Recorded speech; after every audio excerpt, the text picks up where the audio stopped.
অগ্নিকাণ্ডে পুড়ে ছাই শিলচর মেডিকেল কলেজ হাসপাতালের doctor family quarter. Silchar medical college হাসপাতালের ক্যাম্পাসের ভেতরে ডাক্তার ফ্যামিলি কোয়ার্টারে আচমকা আগুনের সূত্রপাত দেখে সঙ্গে সঙ্গে খবর দেওয়া হয় অগ্নিবাহিনীকে। অগ্নিবাহিনী ঘটনাস্থলে পৌঁছার আগে অনেক কিছু পুড়ে ছাই হয়ে যায়। অগ্নিবাহিনী 3টি ইঞ্জিন ঘটনাস্থলে এসে আগুন নিয়ন্ত্রণে আনেন, তবে ক্ষয়ক্ষতির পরিমাণ জানা যায়নি। শিলচর থেকে দিব্যজয় চক্রবর্তীর রিপোর্ট, ভয়েস এনি 24 চ্যানেল থেকে বর্ণালী মিশ্র। দমকল বাহিনী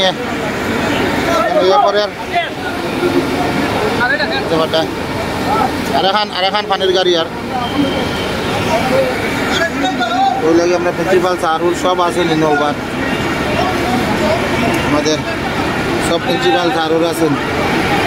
স্যার নমস্কার, কেমন চলছে স্যার? হ্যাঁ স্যার, পুরা ঘর চলে গেছে। স্যার নমস্কার, কন্ট্রোল করছেন না আপনারা দেখতে পারটা কেন